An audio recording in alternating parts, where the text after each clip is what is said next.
नमस्कार, capital TV देख रहे हैं आप। मैं हूं आपके साथ पूजा। ब्रेकिंग नाउ में बड़ी खबर आपको बता रहे हैं।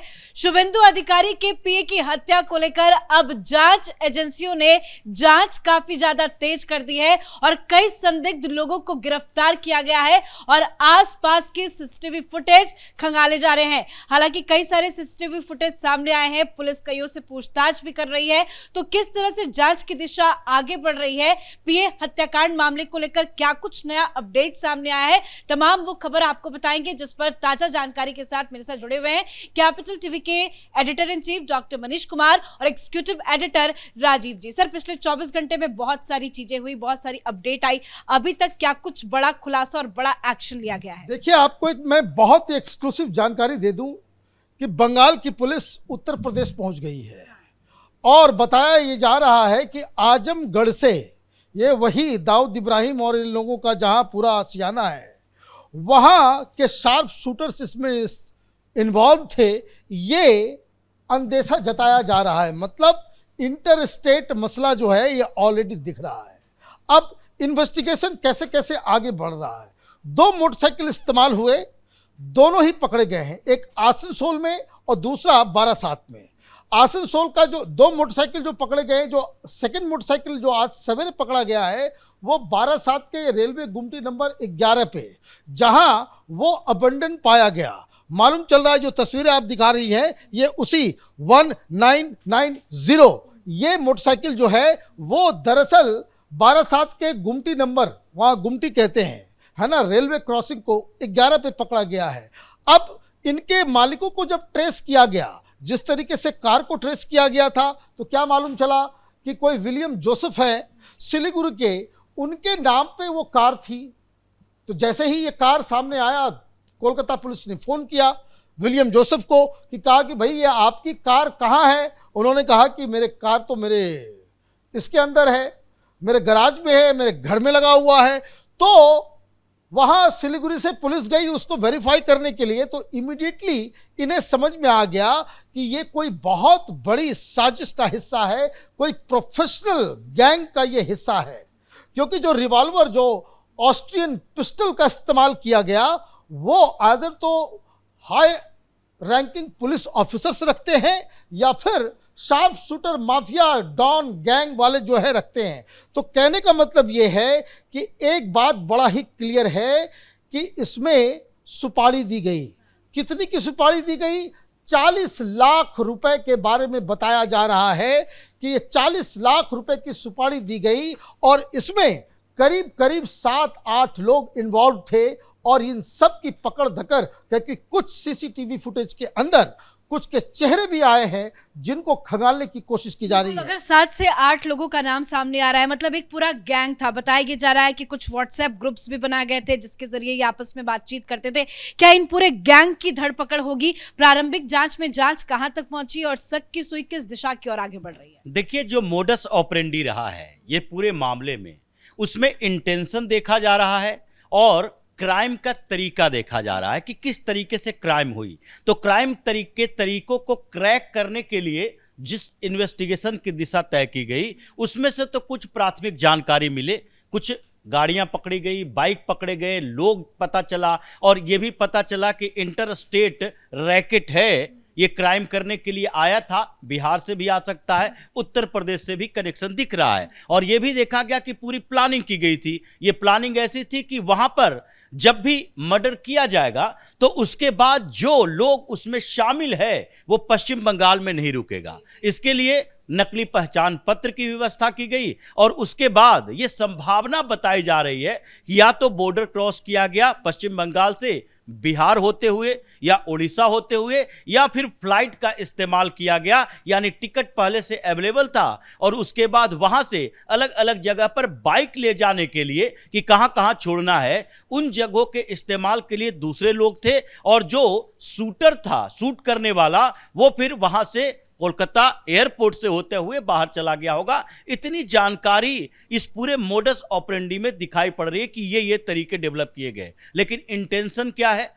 अब इंटेंशन पर भी जोर दिया जा रहा है कि क्या कोई एक पर्सनल असिस्टेंट जो शुभेंदु अधिकारी का और वो शुभेंदु अधिकारी का पर्सनल असिस्टेंट जो पहले एयरफोर्स में काम कर चुका है, कुछ प्राइवेट कंपनियों में काम कर चुका है, राजनीतिक बदले की भावना ना हो तो क्या उसके पर्सनल लाइफ में कुछ ऐसी चीजें थी जिसके कारण 40 लाख 50 लाख रुपए, ये तो बात अभी आ रही है, 40-50 लाख रुपए की चर्चा है, लेकिन हो सकता है कि ये करोड़ में डील हो, क्योंकि जिस तरीके से नेक्सस दिखाई दे रहे हैं ये करोड़ों की डील हो सकती है। तो अगर इतना पैसा खर्च करके, वो कोई गैंगस्टर तो था नहीं, वो कोई ऐसा व्यक्ति तो था नहीं जिसके लिए इतना पैसा खर्च किया जाए कि कोलकाता में वर्चस्व की लड़ाई चल रही है दो गैंग के बीच, और उस गैंग में उसको खत्म कर देंगे तो हमारा वर्चस्व हो जाएगा। तो ऐसी स्थिति में ये व्यक्तिगत दुश्मनी नहीं है तो कहीं ना कहीं पॉलिटिकल दुश्मनी है। और राजनीतिक दुश्मनी किससे है? जिसको 2 बार हराया गया, जिस परिवार को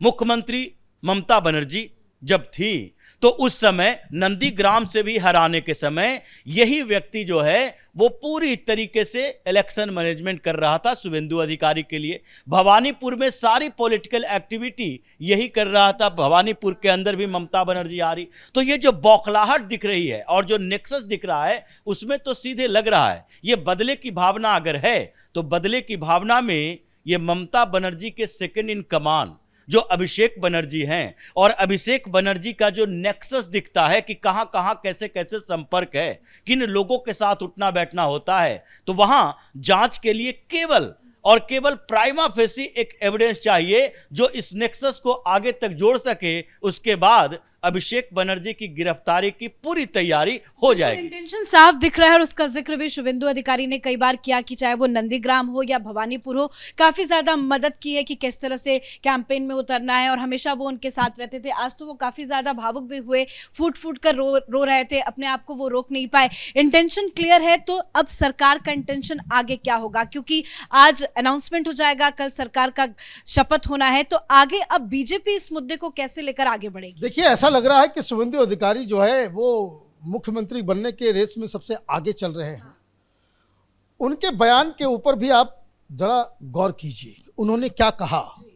दूसरी चीज जो राजीव ने कहा कि भाई इंटेंशन, जो इन्वेस्टिगेशन का जो 2 हिस्सा होता है कि इसकी मौत के पीछे का इंटेंट क्या है, क्या कारण है कि कोई आदमी उसको मारना चाहता है, किसी को कोई आर्थिक फायदा हो रहा है या बदले की कार्रवाई है, तो बदला कौन लेगा।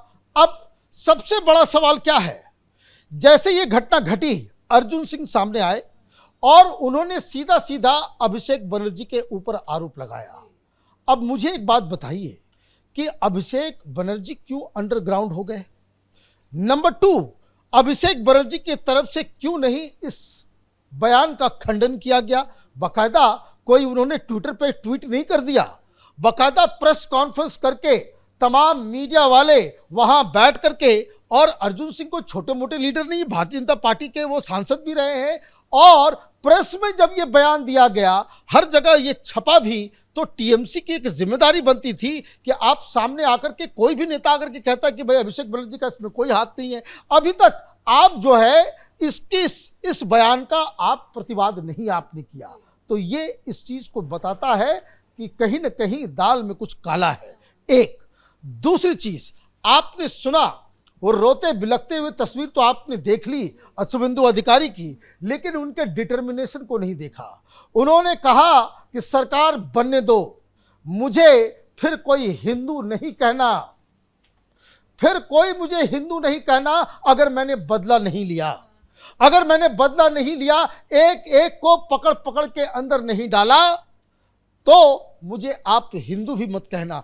तो इसका मतलब ये है कि ये जो रोते बिलखते हुए चेहरे के पीछे जो है एक डिटर्मिनेशन है, और जिस तरीके से ये हत्याकांड को अंजाम दिया गया है, जिस स्विफ्टनेस के साथ, जिस तीव्रता के साथ कार्रवाई की जा रही है, और ये तो योगी, मोदी और अमित शाह वाले लोगों की पार्टी है, यहाँ माफ़ी जो है वो इनकी डिक्शनरी में नहीं है।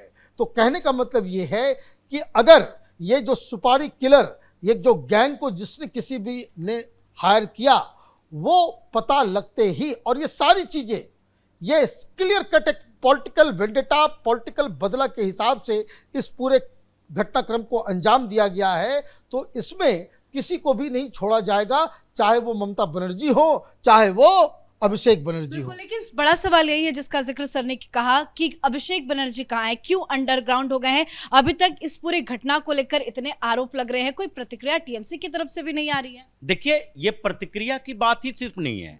अगर इन लोगों को लगता कि ये अर्जुन सिंह ने ऐसा बयान दिया है जिससे अभिषेक बनर्जी फंस सकते हैं, अभिषेक बनर्जी की छवि खराब हुई है, उन पर झूठा आरोप लगाया गया है, तो एक दिन के अंदर टीएमसी के तरफ से या अभिषेक बनर्जी के तरफ से मानहानि का केस कर दिया गया होता। इतना समय नहीं लगता। पंजाब में 2 ब्लास्ट हुए और भगवंत मान ने सीधे कह दिया कि नहीं, ये भारतीय जनता पार्टी चुनाव की तैयारी कर रही है। एक दिन का समय नहीं लगा, सबसे पहले बिट्टू आए और उसके बाद भारतीय जनता पार्टी के तरफ से केस किया गया भगवंत मान। वो भगवंत मान जो अभी चीफ मिनिस्टर है, उसके खिलाफ भी केस दर्ज किया गया कि आप ऐसे झूठे आरोप कैसे लगा सकते हो, अब कोर्ट में साबित करो। तो कम से कम अभिषेक बनर्जी का सीधे नाम लिया गया। टीएमसी का इन्वॉल्वमेंट तो दिख रहा है। टीएमसी के इन्वॉल्वमेंट में कोई भी ऐसे डाउट नहीं है जिसके आधार पर कहा जा सकता है पॉलिटिकल मर्डर वहां होते रहे। और अभी भी पॉलिटिकल मर्डर ये ममता बनर्जी की सरकार बनने के बाद और सरकार बनने से पहले कम्युनिस्ट पार्टी की सरकारों में ये हमेशा से होते रहे। केरल के बाद सबसे ज्यादा पॉलिटिकल वायलेंस हुआ तो यहीं पर पश्चिम बंगाल में हुआ, केरल में कम हो गया, पश्चिम बंगाल में कंटिन्यूअस जारी रहा। तो ऐसे में अचानक से शुभेंदु अधिकारी चुनाव परिणाम के पहले से ही ममता बनर्जी की हार का दावा करते हैं। वो हिंदुत्व की बात करते हैं कि हिंदुओं ने हमें वोट दिया, मुसलमानों ने नहीं दिया। वो सीधे एग्रेसिव तरीके से भारतीय जनता पार्टी की जीत की बात करते हुए आगे सरकार कैसे चलेगी, कैसे टीएमसी बर्बाद होगा, ये सारी बातें करते हैं। और उनका एक पर्सनल असिस्टेंट जो कि आगे ये माना जा रहा था कि जैसे ही सरकार बनेगी उसके बाद शुभेंदु अधिकारी को जो जिम्मेदारी दी जाएगी उसमें इस व्यक्ति की बड़ी भूमिका होगी, क्योंकि ये पिछले 6-7 साल से लगातार 2019 के बाद से काम कर रहा। उनके हर पर्सनल डिटेल और पर्सनल मैनेजमेंट, यानी कि पॉलिटिशियन के साथ मुलाकात, अमित शाह के साथ मुलाकात होगी तो भी वही सारे व्यवस्थाएं कर सकता है। तो ऐसे व्यक्ति को टारगेट किया जाना, धमकी देना और फिर उसके बाद शुभेंदु अधिकारी को धमकी देना, चेतावनी देना, यह सारा दिखाता तो है कि एक तरफ एक मुस्लिम समुदाय के गैंगस्टर, दूसरा तरफ उसके सपोर्टर टीएमसी, और टीएमसी के किस नेता की भूमिका है डायरेक्ट इनडायरेक्ट, ये तो मनी ट्रेल अभी सामने आएगा कि सुपारी दी गई है तो कैसे कैसे कहां से गया है। अभिषेक बनर्जी इसमें नपने वाले हैं। बहुत बहुत धन्यवाद सर आप दोनों का। तो सीधा सीधा अभिषेक बनर्जी का नाम सामने आ रहा है, जांच की दिशा भी तेजी से आगे बढ़ रही है, बहुत बड़े बड़े खुलासे हो रहे हैं, एक एक कड़ियों को जोड़कर अब शूटरों को गिरफ्तार करने पर भी एक्शन तेज हो गया है। नो डाउट टीएमसी और खास करके अभिषेक बनर्जी इस पूरे हत्याकांड को लेकर बुरे फंस गए हैं। इस खबर में इतना ही। देखते रहिए कैपिटल टीवी। नमस्कार।